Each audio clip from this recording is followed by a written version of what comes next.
ปัญจศีลานิยาจามะตุติยัมปิมะยัมพันเตติสรณเนนะสาหะอาภะปัญจศีลานิยาจามะตติยัมปิมะยัมพันเตติสรณเนนะสาหะอาภะปัญจศีลานิยาจามะนะโมตัสสะภะคะวะโตอะระหะโตสัมมาสัมพุทธัสสะนะโมตัสสะภะคะวะโตอะระหะโตสัมมาสัมพุทธัสสะนะโมตัสสะภะคะวะโตอะระหะโตสัมมาสัมพุทธัสสะ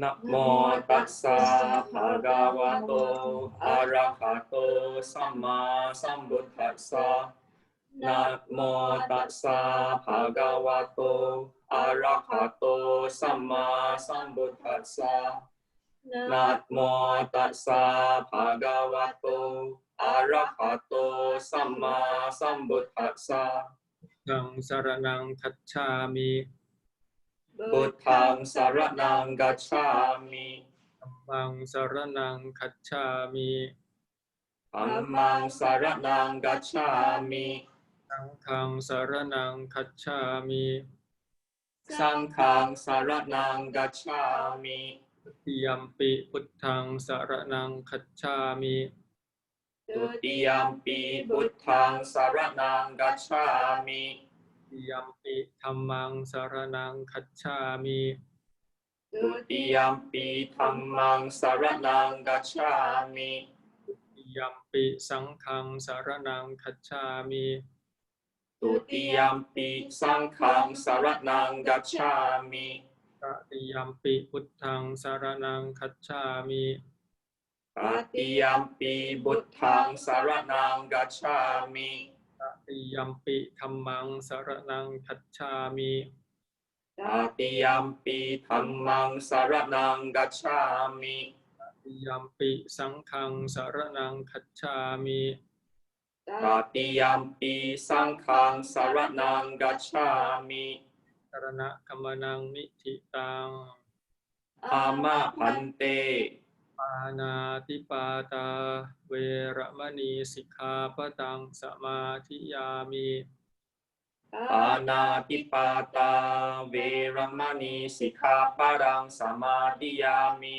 อทินนาทานาเวระมณีสิกขาปะทังสมาธิยามิ อาดินนาดานาเวรมณีสิกขาปะทังสมาธิยามิ กาเมสุมิจฉาจาราเวระมณีสิกขาปะทังสมาธิยามิ กาเมสุมิจฉาจาราเวรมณีสิกขาปะทังสมาธิยามิ มุสาวาทาเวระมณีสิกขาปะทังสมาธิยามิ มุสาวาดาเวรมณีสิกขาปะทังสมาธิยามิ สุราเมรยมัชฌปมาทัฏฐานาเวระมณีสิกขาปะทังสมาธิยามิ สุราเมรยมัจจปมาดัฏฐานาเวรมณีสิกขาปะทังสมาธิยามิ อิมาวิการโภชนะfor the eighth precept นะอัปพรหมจริยาเวระมณีสิกขาปะทังสมาธิยามิอาปรมาจาริยาเวรมณีสิกขาปะทังสมาธิยามิการโภชนาเวระมณีสิกขาปะทังสมาธิยามิวิการะโภจนาเวรมณีสิกขาปะทังสมาธิยามินัตถิตวัฏฐิตวิสุปทัสสนามาลาคันทะวิเลปนะธารณมันดนะวิภูสนัฏฐานาเวรมณีสิกขาปะทังสมาธิยามินาจากิตาวริตาวิสุกาทัสสนะมาตากันตาวิเลปนะธารณมันดนะวิภูสนัฏฐานาเวรมณีสิกขาปะทังสมาธิยามิกาสยนะมหาสยนาเวรมณีสิกขาปะทังสมาธิยามิ Uja sayana maha sayana veramani sikkhapatam samadhiyami. มานิปัญจอัฏฐสิกขาปทานิสมาธิยามิ Imani atta sikkhapattani samadhiyami. Imani atta sikkhapattani samadhiyami. Imani atta sikkhapattani samadhiyami. สีเลนะสุขติงยันติสีเลนะโภคสัมปทาสีเลนะนิพพุติงยันติตัสสมาสีลังวิโสทะเย Sadhu, sadhu, sadhu. Just bow 3 times to Ajahn. First bow. Second bow.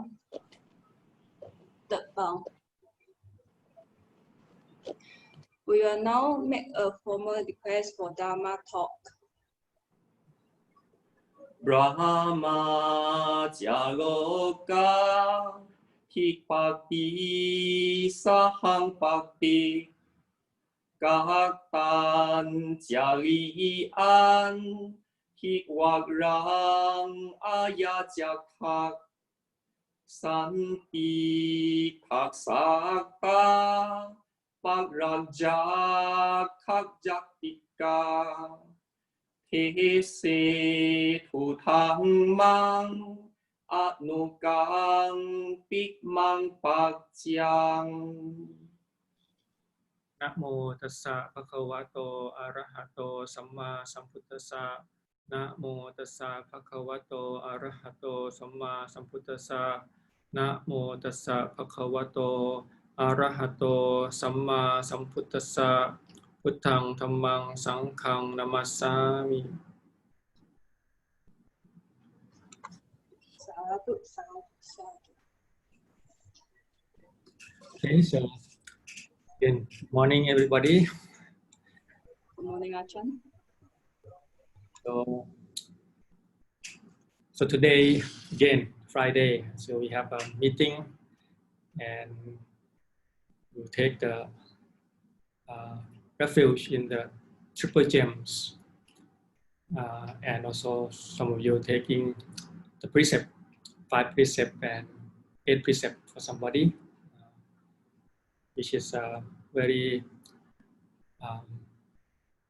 nice way of starting the day. I will just listen to the we have the talk in the morning for people to come to the monastery, and usually the monk will try to select some of the sutta to basically to give for the lay people to come to offer the food to the monks. So this is in the past it's just we do our part. The monks will pay more attention to the Dhamma, and the lay people, of course, they already have the requisite food and things, so they come and share every day with the monks, and the monk will also share the Dhamma that they know. So by this interdependent, we'll progress along the path. So this morning, the monks picked one of the sutta, which is very nice. It's a sutta about one young man who go to study in the Takasila, which is it's like a Harvard in the old days, and people go there to study.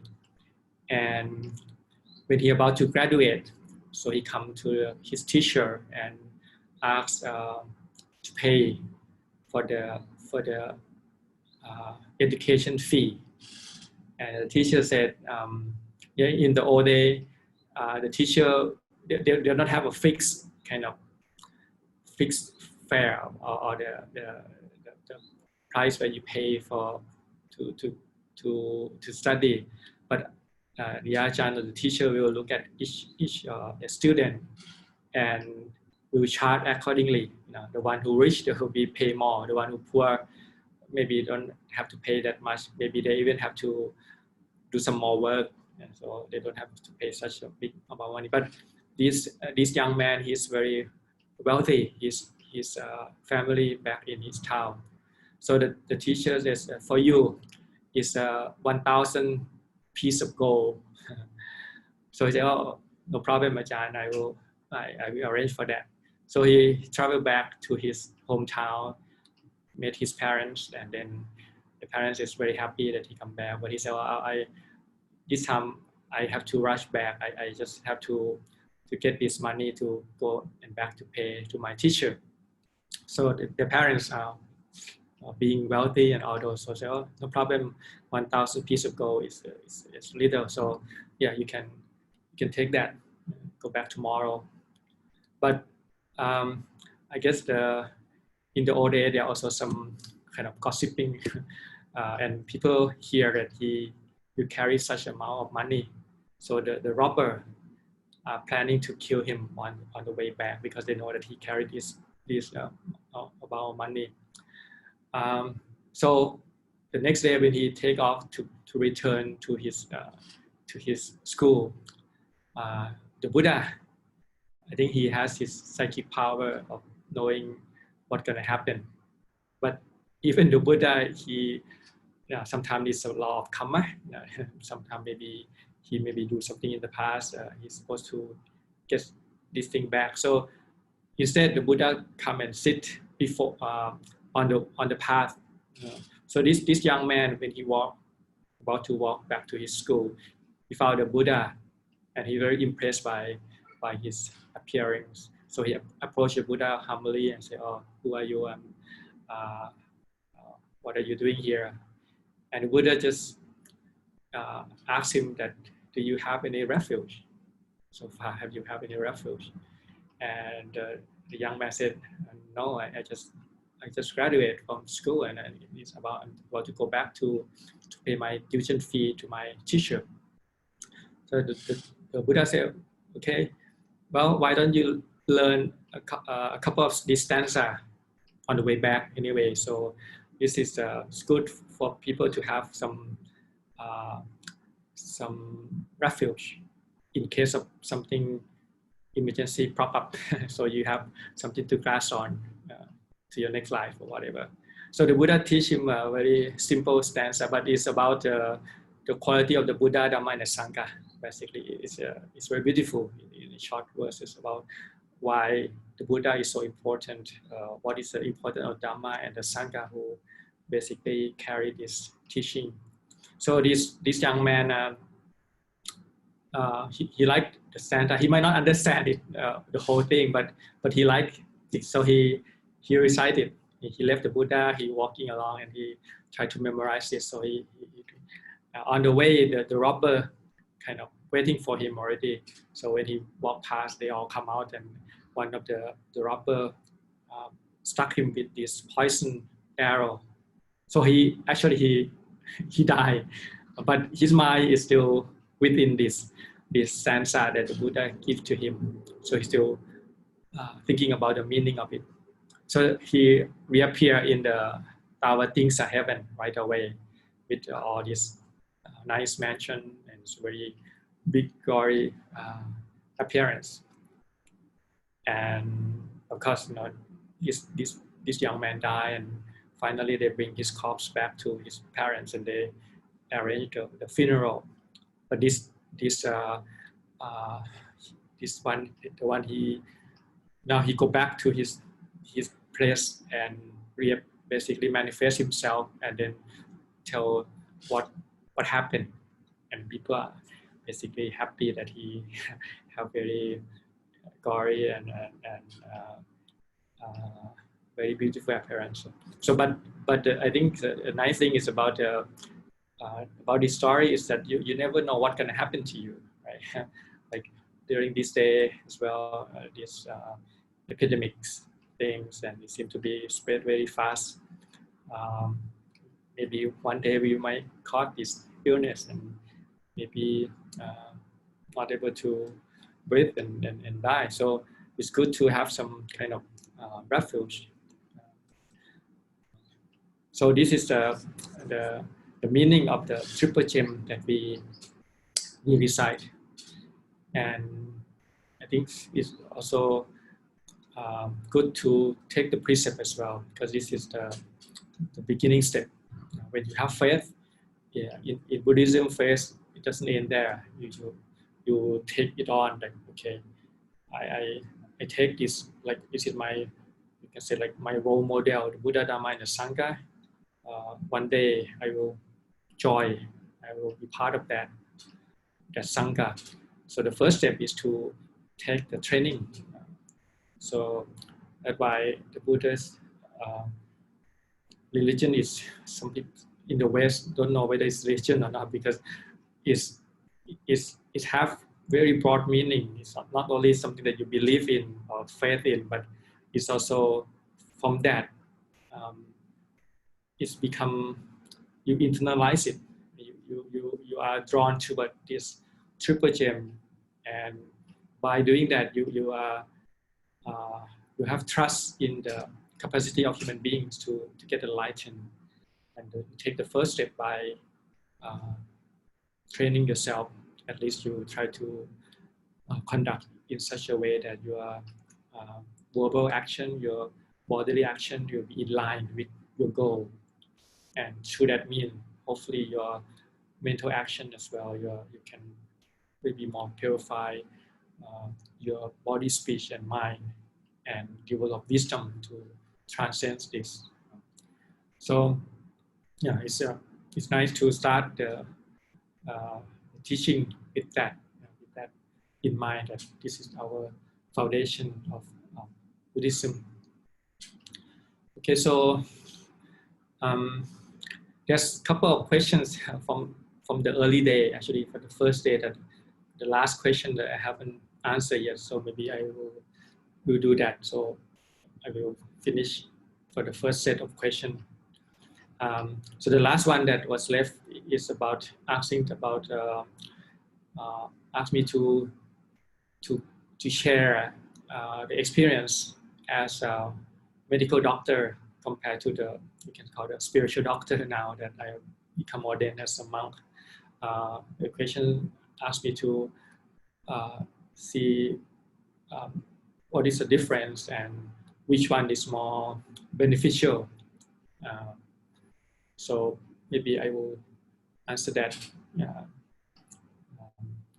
Okay, so yes, before I ordained, I was training to be pediatricians, the baby doctor, and I think as a baby doctor is different kind of mindset. I guess from the early on,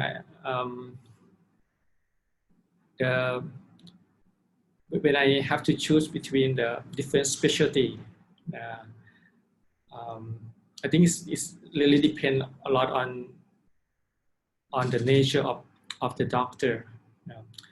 I remember one of the story that is kind of hopefully capture my own nature. They tell the story about the group of doctors going to hunt together.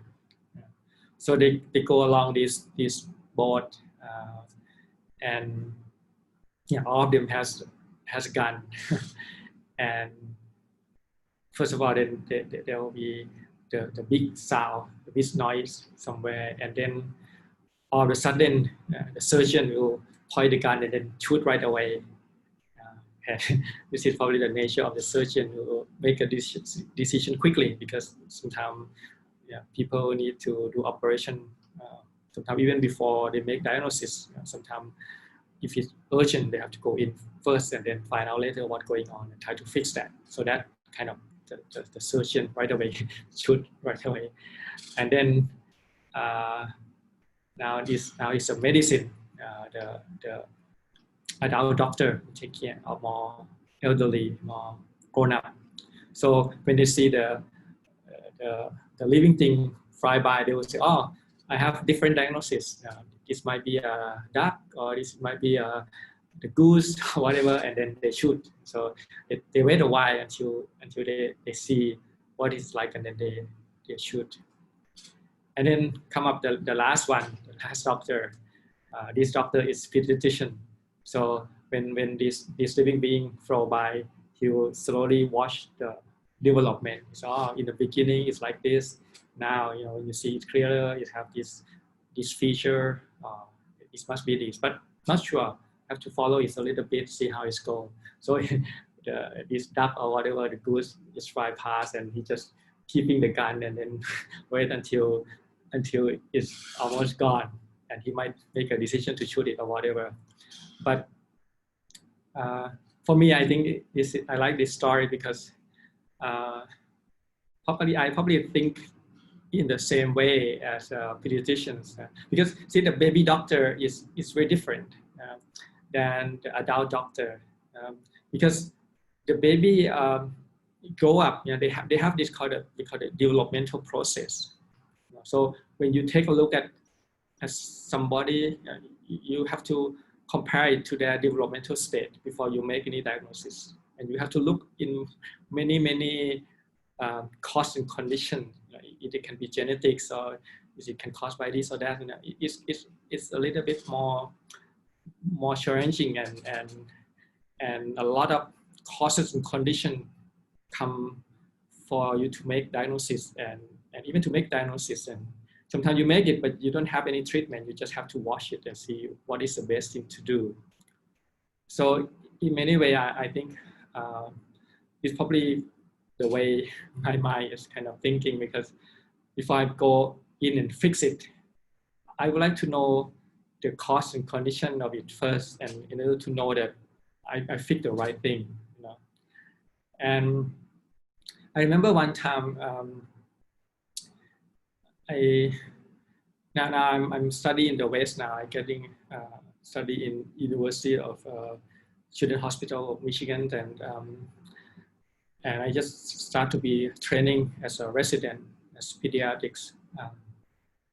And one thing about pediatrics is that we not usually see the patient who are dying, because usually the children are, most of the illness is being able to fix, and that's usually the happy ending.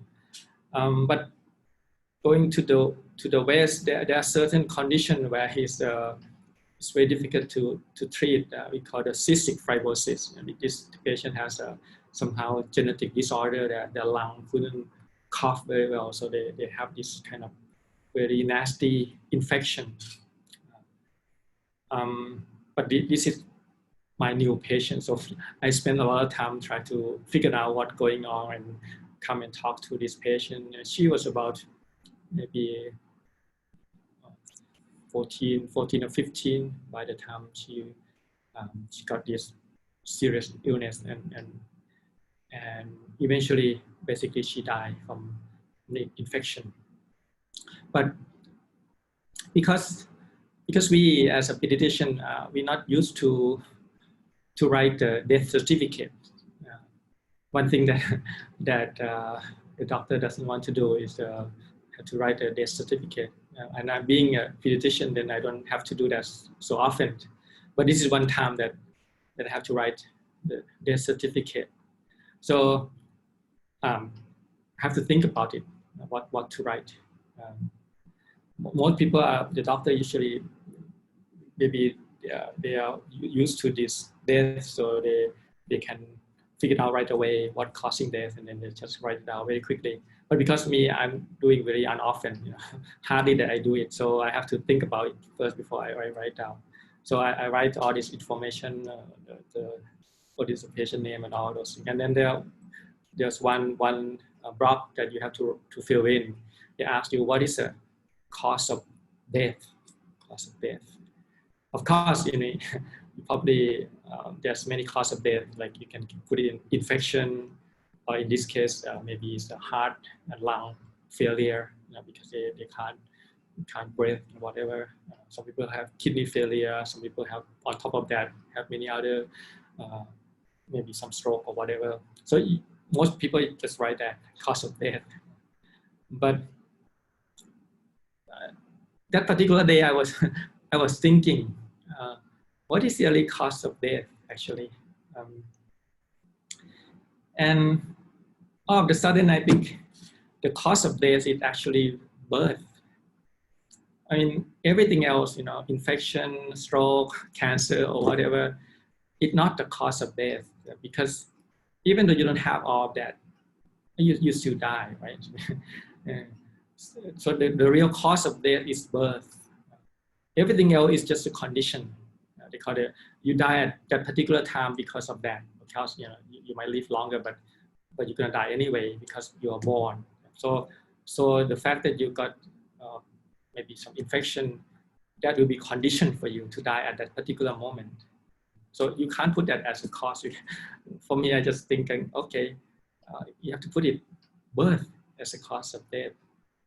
And I think when you start to think deep and trace it origin back more and more, you have to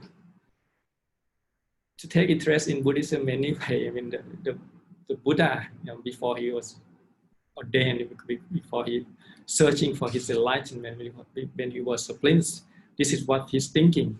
Okay, what is going on? What is the cause and condition of what the whole mass of suffering here? What it is? So he, the story goes that he go out from his palace and meet the old age, sickness and death, and see the monks, and he decided to ordain. And actually, he come back later, and he sees his firstborn child, the birth. Basically, this is the origin of everything, and he just realized that he I think he feels responsible for this new life, but this life will have to subject to old age, sickness, and death. And he, being his father, he couldn't instruct this new baby what to do. So in a way that I think just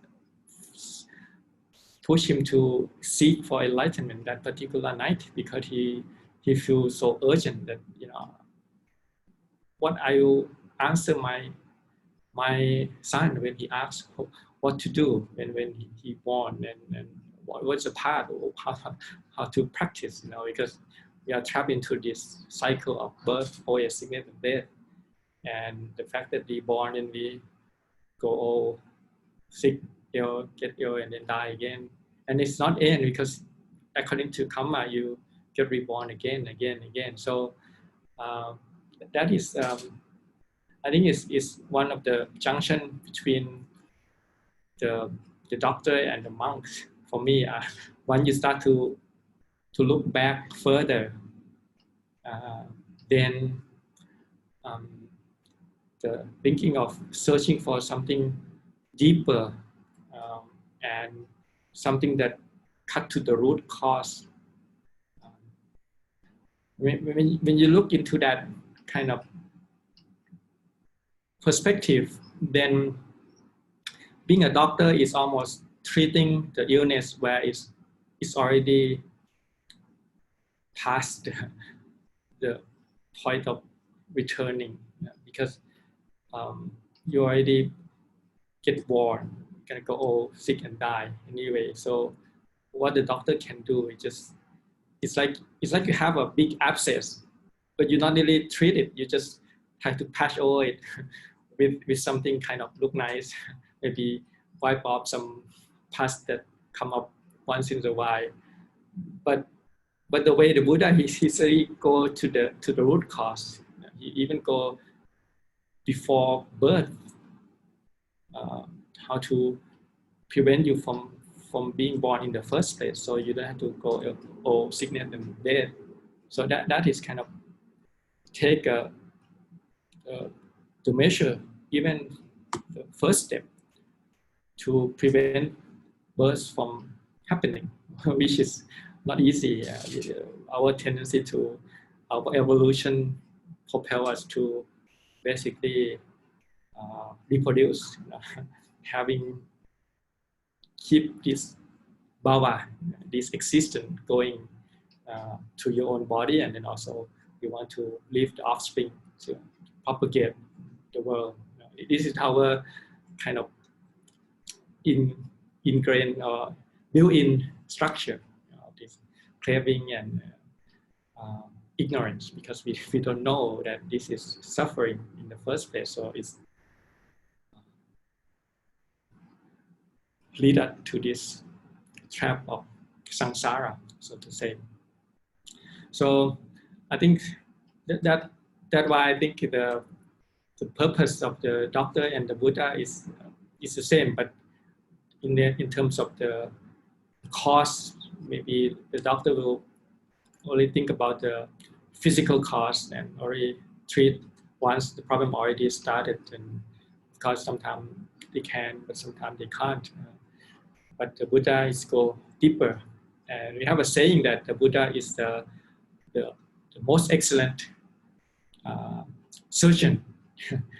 Anuttaro salakato. Salakato means surgeon, one who removes the arrow. The arrow is the tanha, the craving, and he basically the Dhamma is like a medicine. The way we listen to his talk, when we transform ourselves, both conduct. We have the proper relationship with the physical world, with the social world, with our own mental world, and the reality. We see things as it is. So in the end, is the goal probably the same. Try to relieve the suffering of beings. But the Buddha is the sort of suffering is craving, which is the root cause. And why we are craving? Because we are ignorant. We are blind by the truth, by the manifestations of the world of changing, becoming something else all the time. There's no essence in it. Nothing that we can call me or mine, because it's not under your control. Because you can be part of that. You can be part of the control if you can act in the causes and condition, make things happen. But in the end, it will subject to change according to cause and condition, and there will be sooner or later where you can't control the whole conditions, and things will break down. And then, that this is the nature of things that the Buddha point out to you. So yeah, I would say that probably sum up the path, at least for me, that I feel like it's natural if you look the way things are, what's its cause and condition, and trace back further and further, you will end up interested in this lifestyle, the one that go to the root cause. And okay, so maybe that will be good introduction for the probably most difficult subject of all everything. It's called the Paticcasamuppada, the dependent co-arising, which is one of the very profound teaching or profound principle of Buddhism. The Buddha said that because we don't understand this, we are trapping in this cycle. And one time the Ananda contemplate this link, this cause and condition, and it appeared to him that it's easy for him. For somehow maybe he have his parami, he probably learned a lot from the Buddha. So when he think about it, he mentioned it to the Buddha. Oh, how come the Paticcasamuppada for me it seems to be very easy? Because Buddha say don't say that. It's profound, and it's also very difficult to explain as well, because people are not really understanding it, and it have many aspects of it. And actually, that's the whole idea of why I going I come back to study a little bit more, because I want to understand this deeply. When I was a young monk, this is my favorite subject. I always ask the teacher to please explain me Paticcasamuppada, but they seem to be not keen on explaining it to me. I think it's because it's very complicated in a way.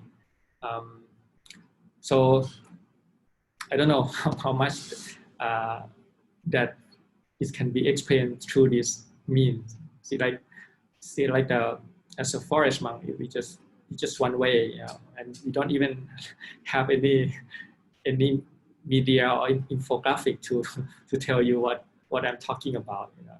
So I guess if you want to know it, at least you have to memorize a little bit, so you have some kind of structure to know that what I'm talking about.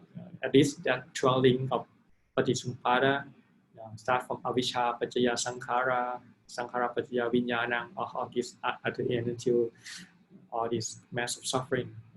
So I hope that the one who asked me the question have some of those framework in mind. This 12 link is very important.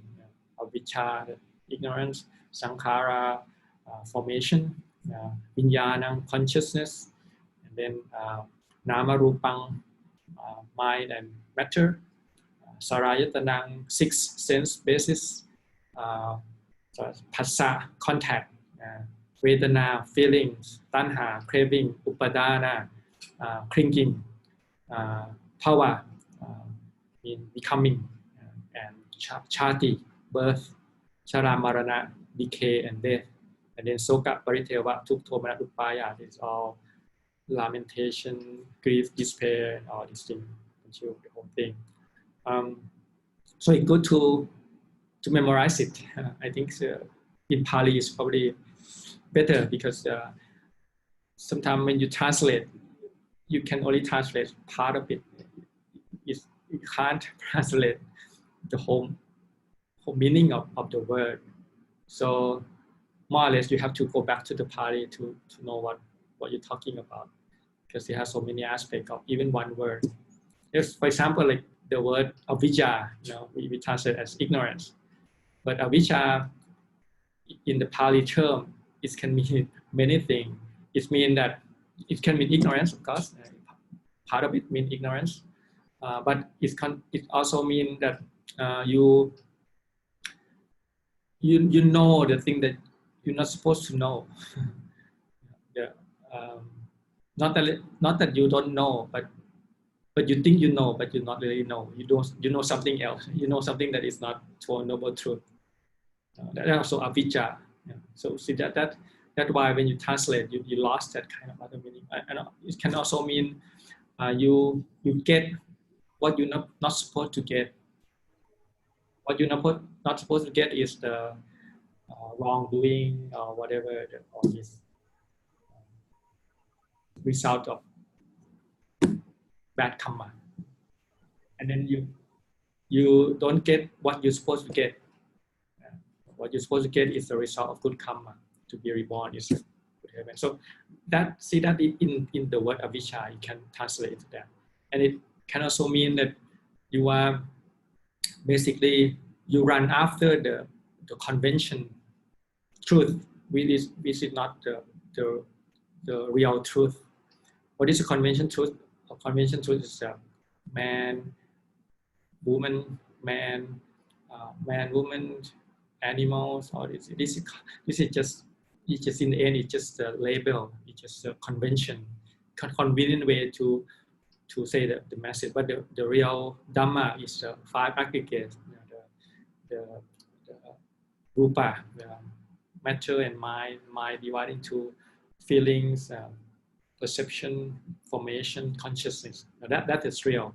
So instead of running after the real thing, you're running after the convention thing, which is not real. That also means avijja. And then when you're running after the convention, you're not running after the real thing, which is the 5 khandha. That's why to learn a little bit of technical term is very important to understand the whole picture of this cycle. But it just want to share the chat. Want to share the chat? Oh yes. Okay, yeah. I sent some of those table, the graph, So you can maybe show those picture for people who are not familiar with the not this one. This one is infographic. The picture of the not the picture the table of the link. But this also have a link as well. Okay, that is kind of more really. Okay.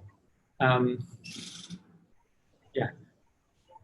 So this I got this simile from the Visuddhimagga and Abhidhamma. Actually, if you want to study this thing, you probably have to study the Abhidhamma a little bit as well. Because otherwise you will not get any deeper meaning. That is what I mean. There's a 12 factor that you have to memorize. This is very important. 12 factors. So I would recommend that you learn Pali and then you learn the English as well, and then maybe read a little bit of that meaning each one. Very important to memorize it. Yeah. But this is like the structure of it. It's 12 link of depending arisings. And you can see that it's divided into 3 periods: past, present, and the future. The ignorance and formation is we refer to it in the past. Okay, meaning that in the past life we've been ignorant. And because of ignorance, we are creating the formation is called sankhara. Sankhara is a karma. The karma that we create in the past life. They divide into the 3 categories of formation. Formation into the sensual world, or the Rupa world, or the Brahma, and the non-material. There's 2 types of Brahma, the material and immaterial. So most of us are born in this called sensual world because of the past life. We ignorant about the Four Noble Truths, ignorance about things in the past, things in the future, things in the past and future, which is mean the present, and then we ignorance about Paticcasamuppada. So that's called the 8th kind of ignorance. In Thai, we have a saying that you blind 8 sight, 8 of them. So it is coming from this ignorance because there are 8 altogether. The 4 is blind to the Four Noble Truths, and then to the past, to the future, the past and future, which is another name for the present. The Buddha doesn't use the word present, he uses the word past and future, because in the present is past and future come together, because the present is the future of the past and is the past of the future. So the Buddha used the word past and future together to mean the present. And then the last one is the Paticcasamuppada. So ignorance has 8 sides altogether. The formation, and because you ignorant, so you create the karma. Yeah, this karma have to have the intensity that can take you to reborn. So you have to call punya pisankhara. If you do punya, kusala, then you born as a good destination. Human being is one of them, and then all these gods, different gods and Brahma. And then if you do unwholesome, they will be in the lower destination.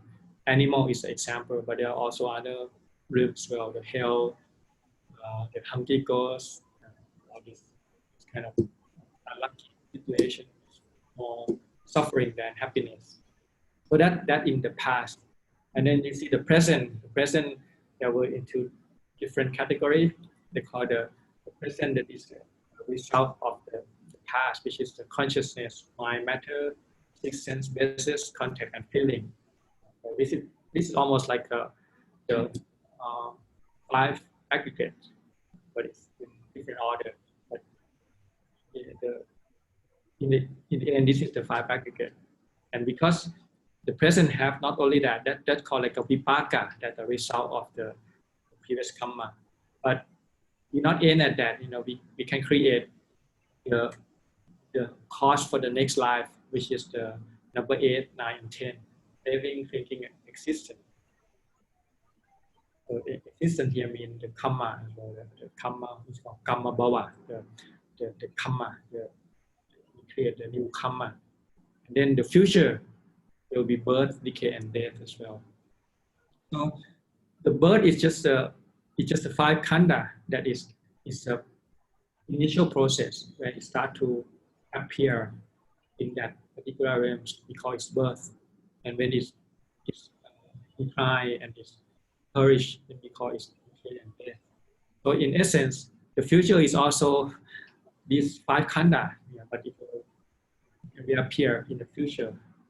It's not happened yet, but it will, because if we create karma, as far as we don't create any makkapala to cut this cycle, then we'll be certain that the future will be there for sure, according to cause and condition. But because we create so many karma, we're not sure which kind of karma will manifest. It depends on many factors. And then whether it's heavy karma or what kind of karma will be to the next life. So this is very basic. So you can see that in this dependent arising is go all around, and because you have decay and death, and then people who attach to that, clinging to this as me or mine, this is my body, and I will separate from the love, I will basically not able to have this anymore. So you got lamentation, pain, grief, and despair, and in itself is cause ignorance. So the cycle going through full circle, and you will be reborn again because of that ignorance. And then with ignorance, you create the karma, gain formation. So normally we will take this number 1, 2, 8, 9, 10 together. It means have a 5 as a cause. So cause in the past is ignorant information, and cause in the present, which is craving, clicking, and existence. So we put that together. It's called 5. So even though in the past there's ignorant information, but that is we can call it the leading cause in the past. But even in the past, when you have ignorance, you have craving, craving, and existence too. So you have to include that too. I mean, craving, craving, and existence in the past combined with the ignorant information, that become 5 factor. So you have 5 in the past, and you have 5 which is the result of that, which is consciousness, mind, matter, 6 sense basis, contact, and feeling.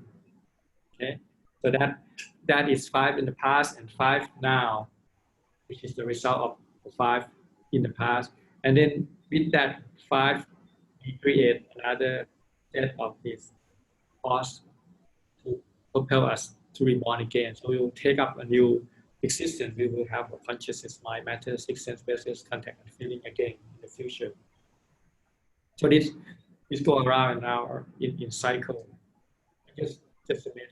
So the real, basically the head of the whole thing has 2. One is ignorance, and the second one is craving. We call it the main engine of samsara. What is propel us to go in this samsara is ignorance and craving. Ignorance is basically heading the leading cause in the past, and the craving is the leading cause in the present. Usually they say, if you are leading by ignorance, then you go in the lower destination, because by ignorance, then you not see what is right and what is wrong. When you commit the unwholesome thing, you end up in the lower realms of existence, hell or animal or whatever. But if you lead by the craving, most of the time you will do a lot of merit. You're offering dana, you're taking up the precept, then you take a good destination. You'll be born as a human being or the deva because of craving. when you want to be reborn in the good place, then you do some merit, some sharing, give some dana, not harming others. So this ignorance and craving is kind of the main engine, and it's keeping you go up and down in this samsara. If you are basically ignorant, is the main part of you. Usually, you end up doing a lot of unwholesome thing, and you're going down and down in this cycle. But if you have a craving as a leading, then because you want to have a reborn as a good place, then you start to do merit, giving dana, taking precept, then you go up to the higher realms of existence. So these two engines make you trapped in this samsara, more or less, even though some people are doing a lot of good things, so most of the time they reborn in the good destination, human being or whatever, but they still not sure because sometimes you do some unwholesome karma as well, even though you may not do it in this life, but in the past life you may. So that's why it's not sure whether you can maintain in this good destination, like human being and the deva all the time. The Buddha even said that most of the time we born in the lower realm because we are covered by ignorance. I mean, you can think about yourself. I mean, how many people really keep the 5 precepts? Very minority, isn't it? So the same way, if that make the precept, if that karma become ripen, become bear the fruit, then the result of that will be bad destination. And maybe you don't have to look far. You can look at yourself, before you meet the Dhamma. Nobody guide you or what is right and wrong. Yeah, I mean, sometimes you don't do such a good thing either. So sometimes doing some nasty thing. So that's why it's very difficult to be reborn in the good destination, because the tendency is to going down, our tendency to follow the kilesa. So the dependent arising is cover many life. This is called the explanation of many life stuff. It's called the sutta approach. But there also another one which is called Abhidhamma. We can explain it in the whole one mind moment, which is a little bit more complicated. You probably need some understanding a little bit more to appreciate this kind of approach. But I think sutta is good enough for us, because it explains the whole round of rebirth and why we take rebirth again.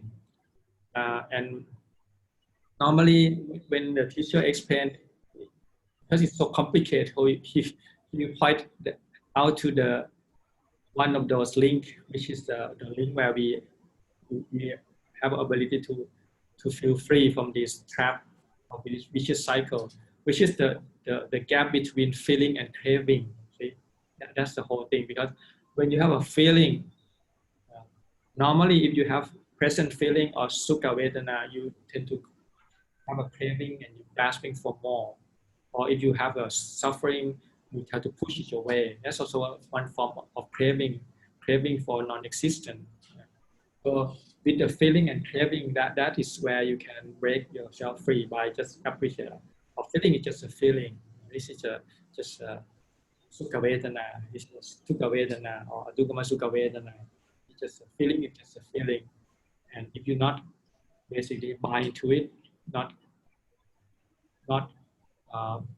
identify with it, then the craving will not arrive, and you see that feeling it just changing according cause and condition, and do not crave after the feeling, and the whole cycle you can break at that particular point, feeling and craving. So that is basically the summary almost what you can say in a very short time.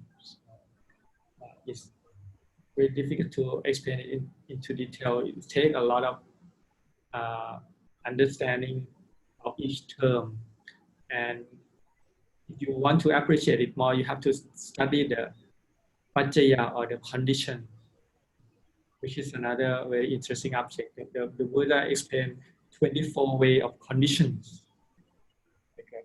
The root condition, the condition of the aramana, of the object, the conditions of the disappearing condition. No, this is very, very, very interesting. For me, this is like the whole idea of becoming a monk for me to actually have a chance to study this in detail. Of course, in the beginning, it's just theoretical knowledge, but it's so rich and it's explained many things. But it's worth studying. So I recommend you maybe if you're really interested in this subject, just spend some time study a little bit. I sent the basically the book to Juliana and Yuyun, and then maybe she can share it with you, and maybe you can read a little bit. It's on the chapter 8, Paccaya sang Vibhanga. Vibhanga means analysis of the Paccaya, and part of that Paccaya is the Paticcasamuppada. Paticcasamuppada is only part, is called the practical part, because Paccaya has very broad, it's almost interconnected of everything, what is causing condition. See, in the nature, there's no one cause that causing one result. It's always many cause and causing many result. Okay, that the whole nature is very complicated. Many causes causing many results. So, but in the dependent arising, we just pick up one cause and pick up one result, and we look at that closely. Okay, and so this is the genius way of the Buddha, that he can solve very complicated world. He can pick the one that is right for us to study.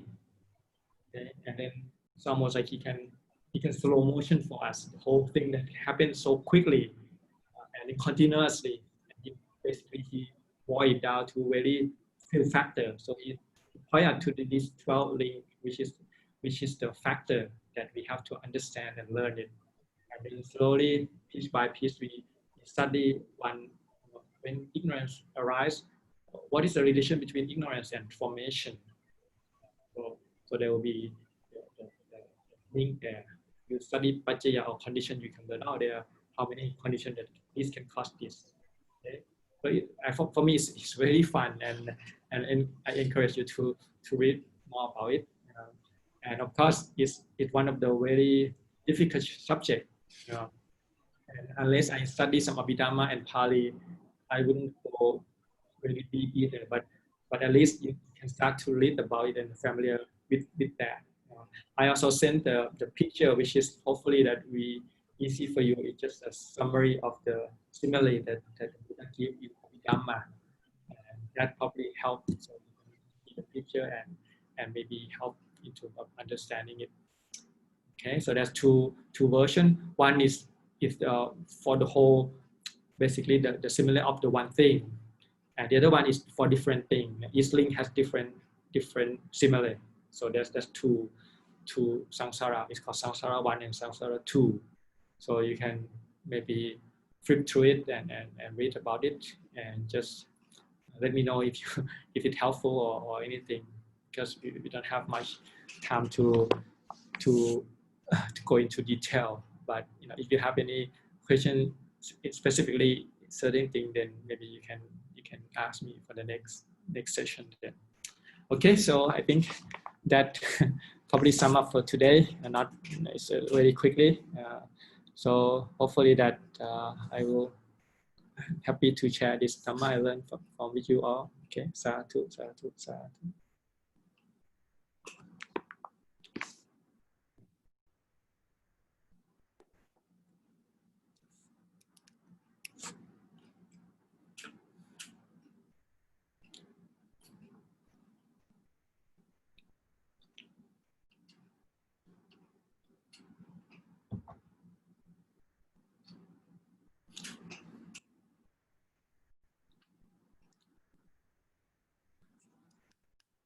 Okay, did I lost you?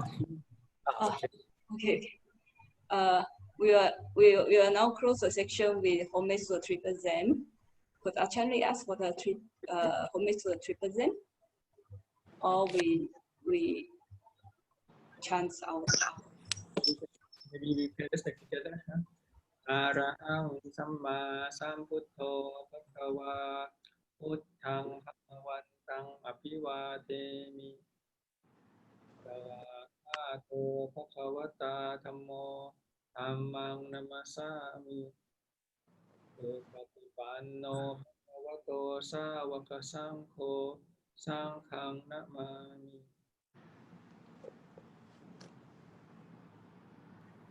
In some of 3 times to Ajahn again. First bound. Second bound. Third bound. Sadhu, sadhu, sadhu. So we should see Ajahn again next week.